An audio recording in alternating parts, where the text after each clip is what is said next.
how blessed am I to have somebody supportive in my life that I live with and do life with that is my number one cheerleader. That when I'm sad, she's sad. When I'm happy, she's happy. When I'm sad, she tells me it's going to be okay and comforts me. And when I have a big idea, she supports me. And if it fails, she still supports me.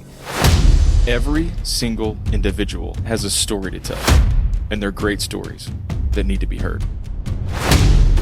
I want every listener to know they have the ability to change the world.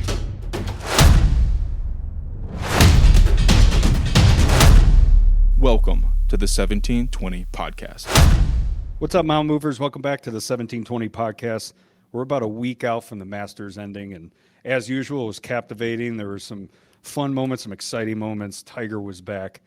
Scottie Scheffler won, and there's some cool articles and news shared about that journey and how he won, and there's some leadership lessons and some wisdom that we wanted to share with y'all. Yeah, I think I said this earlier before we hopped on, but never have I ever sat down and actually watched the Masters. It's the sort of thing that's just on in the background, and somebody usually wins, and I don't pay too much attention to it.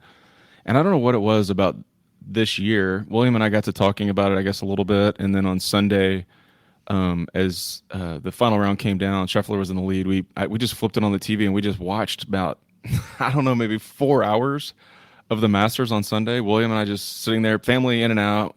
We watched it all the way down the stretch, and so it was when it was over. I was like interested, like, who's this Scottie Scheffler guy, and started doing some digging and reading about him and where he's from and things like that, and ran across a pretty interesting article on Scheffler that I forwarded out to a few guys this morning of us recording that sort of brings us to some of the leadership lessons. But if you didn't tune into the Masters rather, Scheffler goes into the last round up. Five or six, yeah, something like this strokes, and with a commanding lead as he's coming through, and pretty much held on to it the whole day. And I don't know a whole lot about golf or who all the players were, but you could watch the other players sort of jockeying for position, moving around behind him. And I think at one point the lead might have gotten pulled down to one stroke, and then he ended up pulling it out down the end. Is that, you're making a face like that's not right? Is that not right?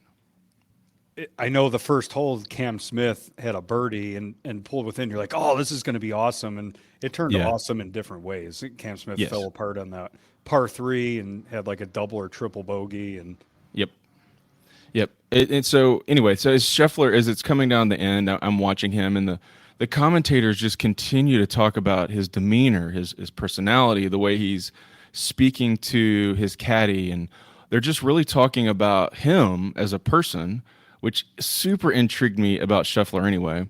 And then they go on to keep talking about his relationship with the caddy, his relationship with Christ. They start actually talking about Scheffler being a Christian and all this on the broadcast. And I'm like, oh goodness, okay, this is very interesting. So that's what sort of sends me into a spin loop on learning all about him. And then this article hits my feed on Monday morning.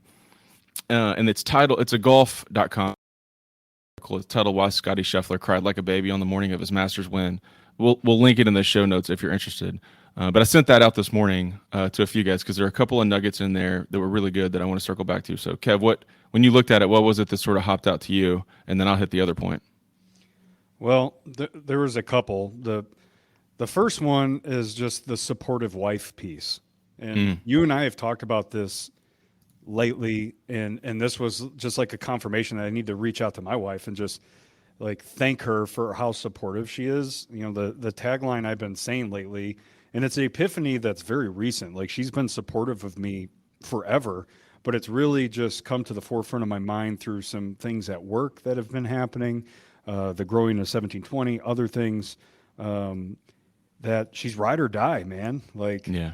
You have a lot of conversations with folks and leaders, how, you know, they have a lot of stress with their spouse and micromanaging and just lack of support and that constant bickering. And I think it really started dawning on me while listening to a message at church, like, Pastor Craig Groeschel talking about how supportive his wife is, and he has ambitions and dreams, and she's always there by his side, being his number one cheerleader. I'm like, man, that's Sadie.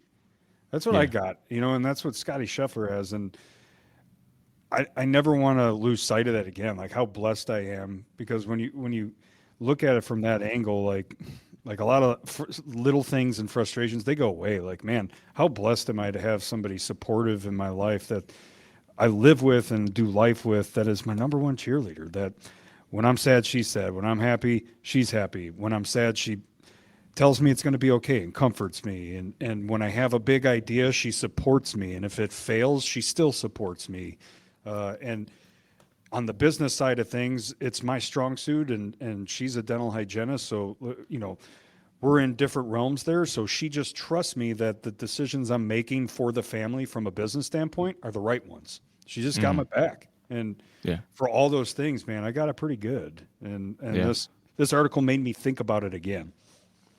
Yeah, I mean, I'll give Ashley a shout out here too. Is that we've had changing jobs a few years ago and all that. Like there were lots of life things that we've been through that just like she's ride or die there always too, right? There to support and step into the fold and help when things need to be helped and encourage when things need to be encouraged. And so having that companion to just do life with it's just amazing. And we could probably spend hours maybe, I don't know, episodes I'll say, talking about that relationship, the value of that relationship, each party's responsibility in that relationship from a biblical perspective. And I've spent a lot of time thinking about those ideas for a variety of reasons over the last few months. And so we could do a whole thing on that. But let me sort of spin us back to, go ahead, what you got? Well, I want to make sure that I call myself out, because I don't think I'm nearly as supportive as she is. Like, that it's a little bit of a gut punch. Like, am I fully supportive of all her ideas, or am I dismissive of them? Am I fully paying attention to what she cares about? Like she can actually set the tone and the model for how a supportive spouse should act, and it's a good gut punch to be her number one cheerleader as well and support her in her ambitions. And I send so many different motivating things out to group text and emails. And, it's funny. I got a text from her a couple mornings ago that, hey, I got my morning workout in 20 minutes. And like, I almost just continued working out. I was like, no, stop, celebrate that. She's Right. sharing it with you because she knows that's your passion. You're going to be excited about it. And it's way more natural for her. So she's helping me step up and be better, because not everybody's doing that. So like, if you just the moment of reflection for when you're listening is, how are you supporting your spouse? Like, are you lifting them up? Are you supporting them? Are you ride or die, like you should be? Because life is a lot better when you are. Yeah, there's a lot of. I subscribe to this article. Boy, we got instantly in the ditch, but not in a bad way this time. I subscribe to this daily email I get from. I can't remember who it's from, but it's called Family Life. That might be the name of the outfit. And they've been doing a series in the last, I don't know, a few months about talking about attention bids. Are you familiar with this idea of an attention bid? Mm-mm.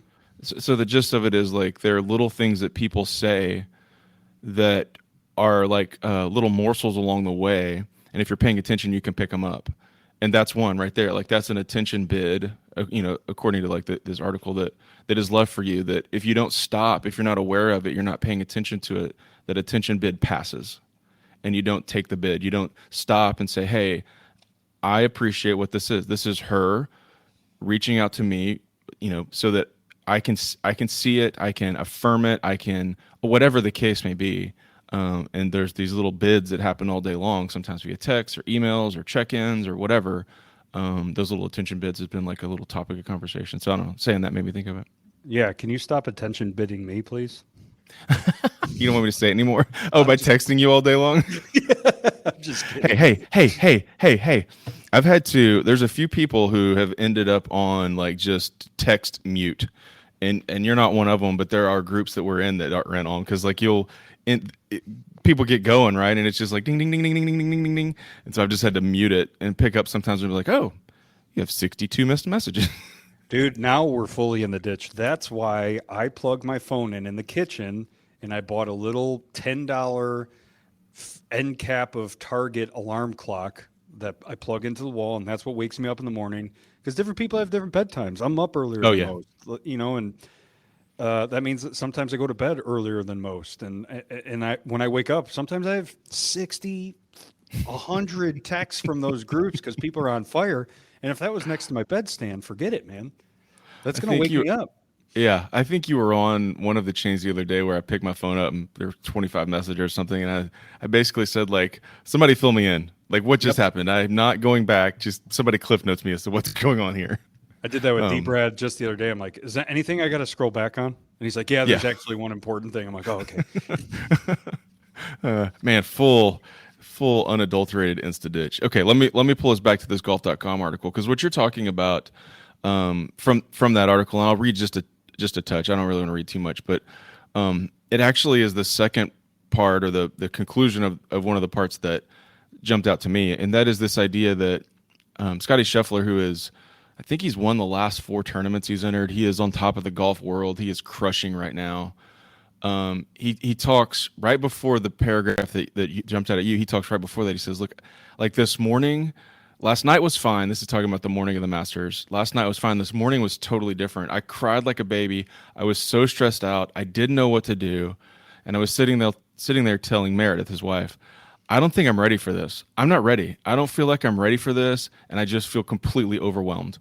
And that takes us to the part about Meredith, and this is Scottie relaying a story about her. He says, "She told me, 'Who are you to say that you're not ready? Who am I to say that I know what's best for my life?'" This is Scottie talking. And so what we talked about is that God is in control and the Lord is leading me. And if today is my time, it's my time. And if I shot 82 today, somehow I was going to use it for his glory. And gosh, it was a long morning. It was such a long morning. And that's the second part of it that I think you're sort of bringing up, is like, in the midst of that, like he's in full panic mode, right? Like he's in full panic mode going into the final round of the Masters, and Meredith steps to him and says, not like, "Hey man, it's going to be okay," but like speaks truth into his life and says, no, this is not your timing, this is God's timing. You're going to win or lose based not on what you do. Like, the Lord is in control of this. And eventually, like, calms his nerves, calms his emotions. And then you see this, like, I started with it, but you see this peace throughout the whole round where he's just cool and chill and calm, and good shot or bad shot, it's all the same, because that morning and that conversation had the ability to, like, reset his nerves, reset his life, and refocus, like, what the day was all about. And if he shot 82, it was going to be fine. It would be used for the God's glory. And it ended up winning, and he got to tell this story to be used for God's glory. And so anyway, I just thought, holy mackerel, the biggest stage, the greatest player in golf at this moment panicked, and then a God story comes out of it. So that's what really, like, to me, jumped out. I wanted to kind of share that at the beginning as we started here. There's another part at the end. Well, anything else for you before we kind of put a bow on that part of the talk today? There's another part at the end, and man, this was kind of on point to all of it being a God moment, but a little bit like perspective based too. The end of the article says, Scheffler leaves Augusta with a green jacket, name in the history books, and then he says about it. He says, "The human condition is to make things bigger than they really are. And years from now, I would say people may not remember me as a champion, and that's fine. But in this moment, you have a tendency to think it's all a lot bigger deal than it all really is." And that's this sort of, like, it doesn't say it specifically, and that's not exactly the words he used, but that harkens back to this idea that in the grand scheme of, like, eternity, putting the little white ball into a cup on a course in lesser strokes than it took somebody else is a blip, and it passes. And so just kind of full circle back to Scottie just having, like, an eternal focus on all of it, which is, to me, like, a great story from the Masters this year. So there you go. There's a little Masters story. And he had, and I don't remember specifics of it, but so that's post win, right? There was Yeah. a interview he did, I think with, like, Barstool or something. He was talking to the guys that run the podcast over there, and he's like, "Yeah, I look forward to the Masters. It's gonna be fun, but, like, my identity is not in that. Mm-hmm. So, like, I think I got a better shot at winning because it's not, I don't have it on this crazy big pedestal. It's just like it's not just another day, but that's kind of the spiel he gave. And then you see him calm and collective until I guess the 18th green on Sunday. I did give a little chuckle. Yeah, I did give a little chuckle because we've all done that, right? There's like a 2-footer, you're like, how does it give me? And he's done that a gajillion times when he's a pro. Those were nerves, man. Oh yeah, just trying to finish that thing out. Yeah, just whiffed it. Did he whiff it twice? Did he whiff it once or twice? Yeah, whiffed it twice. Which didn't matter because he still wins. Yeah. If he would have had like a 2-stroke lead, it would have tied. Nah, because he probably would have drilled like a 15-footer. Because the pressure would have still been on, like his guard was down a little bit. So that's all in the when he took the turn headed up to the green on 18, like everybody had already crowned him the champion. He had won. I think he walked onto the green with a 5-stroke lead. So I mean, he could have 4-putted the thing and still been fine. But anyway, cool story, cool golf story. I know that's as they say on TV, a tradition like none other that we have not really had in our house. But it was cool to have this year. So. I had another one when you sent that yesterday.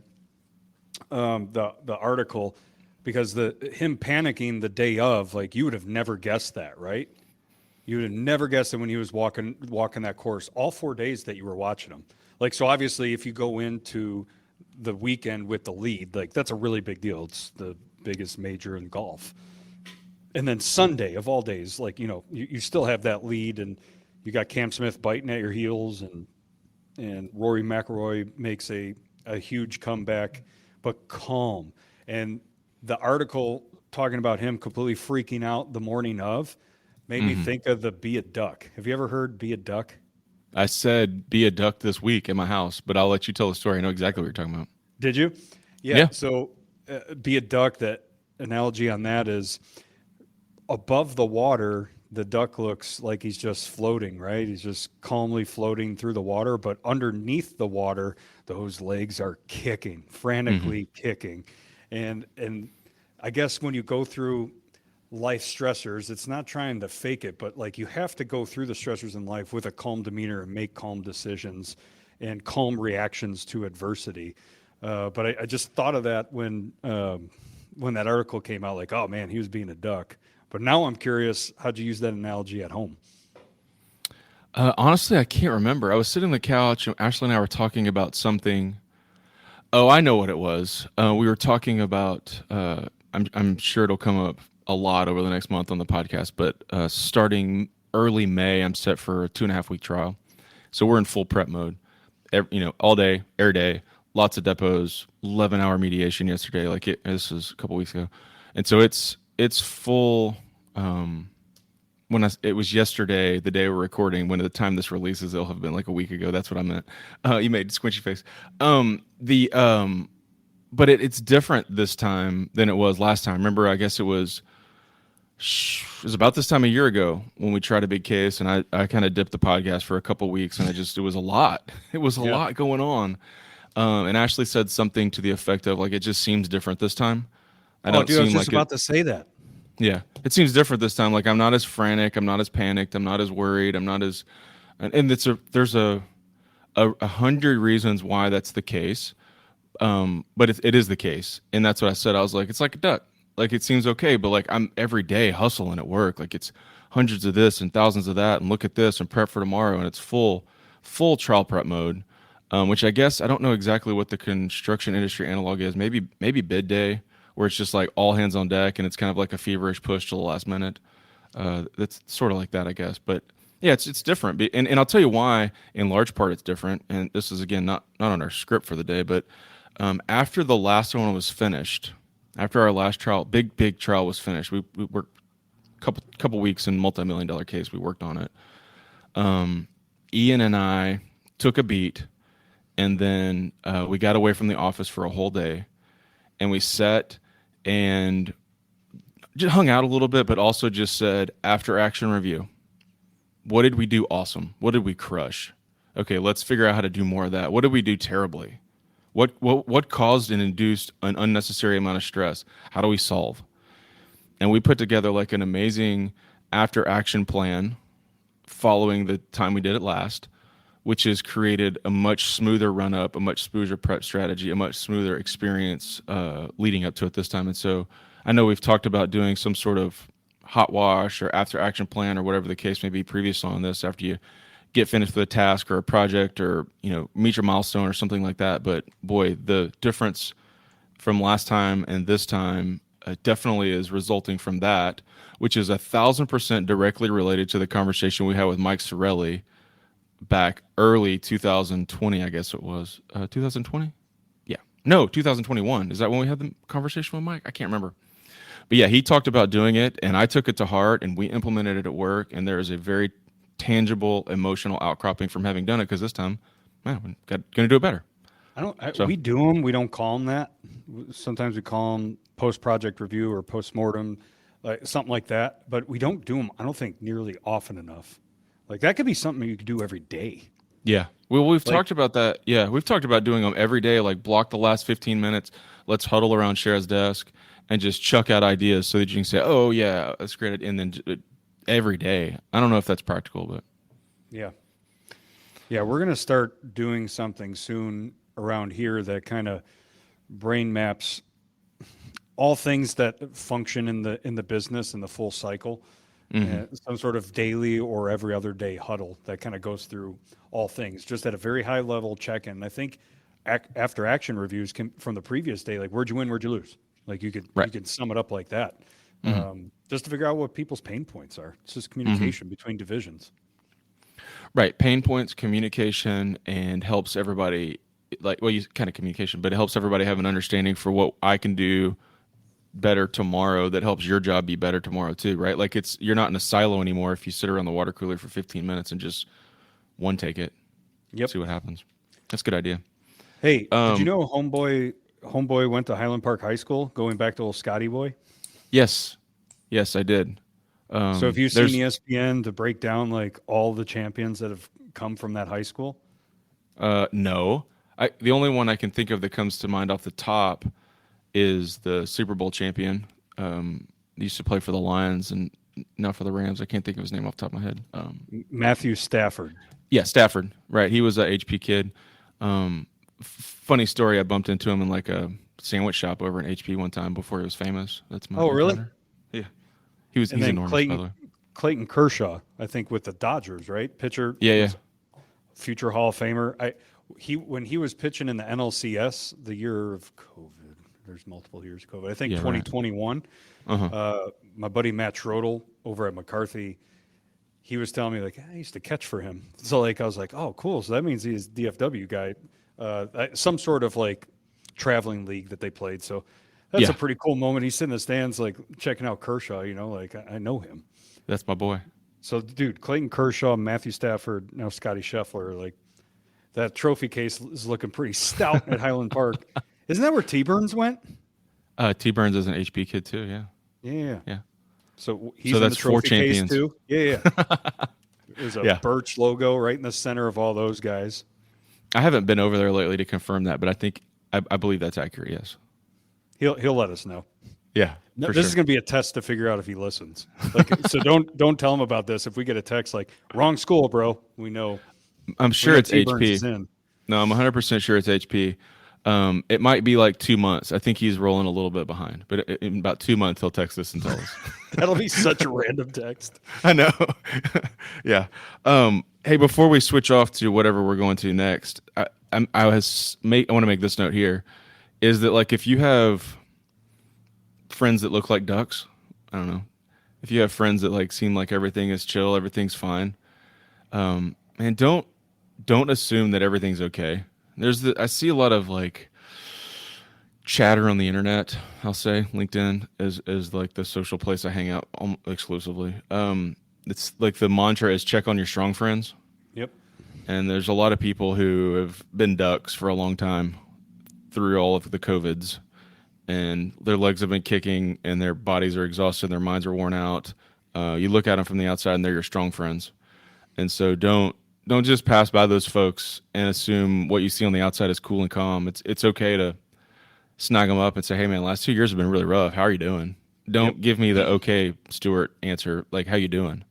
And check on them, because in one way or another, the last 2 years have been exhausting for everybody, and even for people who look strong on the outside. So check on them. And then if you think you're masking it well, if you are that type of person, you're not. I'm learning that the hard way. Some of us wear our emotions on the sleeves. Yeah. I don't even think I'm wearing it, and then I got people to call me out on it. Yeah. Well, I'll actually take this to the spot I wanted to take it to next on a pretty good parlay there, which is, do you listen to the Craig Groeschel Leadership Podcast? Is it on your rotation? Nope. Put it on your rotation. I've listened to it. It's just not a regular. It's really good. And I haven't listened to this episode yet, but I'm going to preview it for conversation purposes here. But last week was an episode about 2 years of uncertainty leading to this sort of post-pandemic planning. And I'm not saying we're totally out of it. I recognize that areas of the country still have little outbreaks and we're not completely out of the woods. But I think for the most part, the outward chatter these days is it's over and we're trying to figure out how to move on. And the episode talks a lot about how we're no longer leading during a crisis. We're starting to and need to be becoming leaders out of a crisis. And that looks like something different than it looked like previously. So your leadership plan leading up to 2020 when everything went off the rails, that was plan one. Everybody pivots to a pandemic plan. And what does leadership look like during it? And the position that he's taking in the podcast, and I don't have enough, I've read the notes on it. He does a pretty good job of like preparing leader guides and stuff. But the takeaway from this is like you will need an entirely different mindset to begin leading out of the crisis. This is not the time to let up. If your leadership plan looks today like it did pre-pandemic, you have a bad plan. And so I don't know. I haven't really thought through that idea until I saw this email came in a couple days ago. I haven't listened to it to give a good takeaway. But if y'all, does that resonate with you? Do you feel like you're in post-pandemic planning, or do you still feel like it's in pandemic times? Man, that's a toughie because being in an industry that never shut down and we never stopped showing up, like we didn't have a grand shift ever, Right. Like I don't play doctor. I know that. Hardline in the sand. If you're ever not feeling well, like stay home. The flexibility to work virtually every now and again, don't mind. So I guess like some leadership flexibility, but the only major shifts I had to have was like in the height of COVID and be a full-time Stewie and reviewing county orders and addenda and what it meant to job sites. All that's done and it's been done.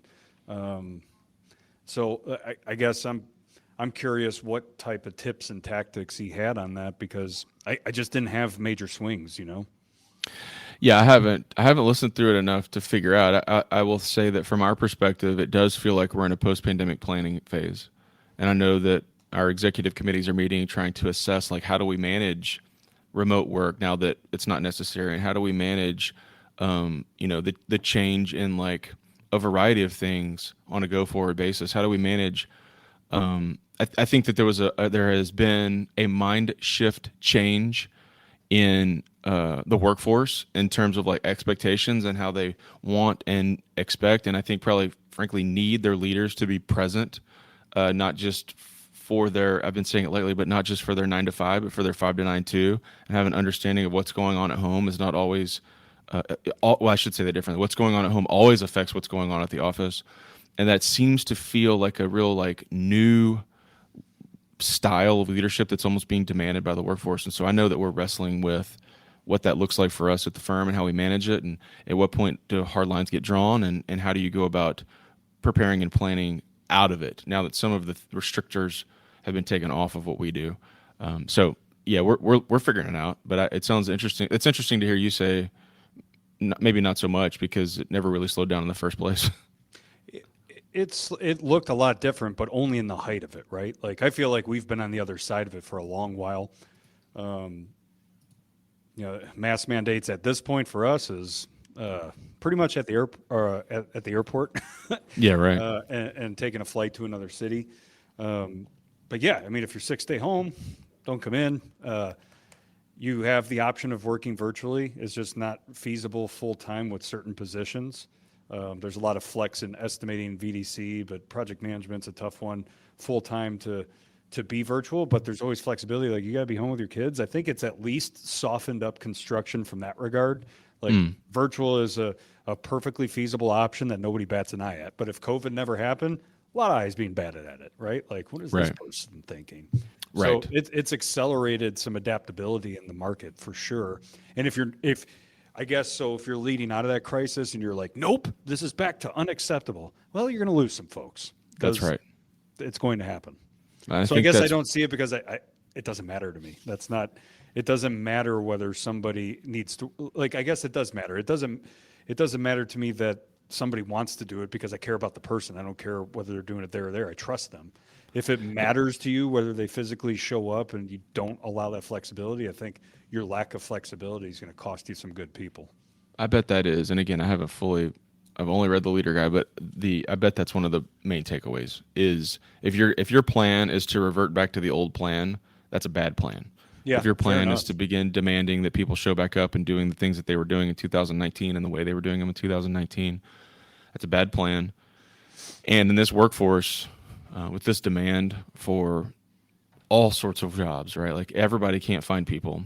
You're going to lose your people. Guarantee you're going to lose your people. So 100%. Well, more to come on that. I will make a commitment to listen to it, and if there are salient points through there, bring them out in a future episode. Okay, that's a pretty good point to stop on that issue, and then let's think through, or let's give the listeners a preview to what's coming up next. We have a couple of just me and you episodes, but we have some pretty exciting ones in the pipeline coming up. Do you remember which ones are on the calendar? I know we got Dale Payne, one of my favorite dudes out there. Man, same. And if what we are really good at is storytelling, I cannot wait to hear some of Dale's stories because I have intentionally cornered Dale at more industry events and happy hours and just begged him to tell me a fun story more times than I can count. He has tons of amazing stories. So really looking forward to hearing from Dale. I think that'll be next week. And then can we title it Story Time with Uncle Dale? Yes, done. Yeah, 100%. 100%. And then the one, the only. The lover of cats, Chasey boy. Boy, I love me some Chase Wood. Also, really cool stories. But he went from superstar status to moderate star status with his newfound love for cats. That I found out that he loves cats. Yeah, so, it's not newfound. It's always found. It's new to me, and I was a little disappointed when I found out. But yeah, then a couple weeks from then, Chase Wood on. So you guys be looking forward to that. He has an awesome story about building buildings in Africa that I'm very much looking forward to sharing with you guys. So Chase Wood coming up. Anything else before we bounce, Kev? No, man.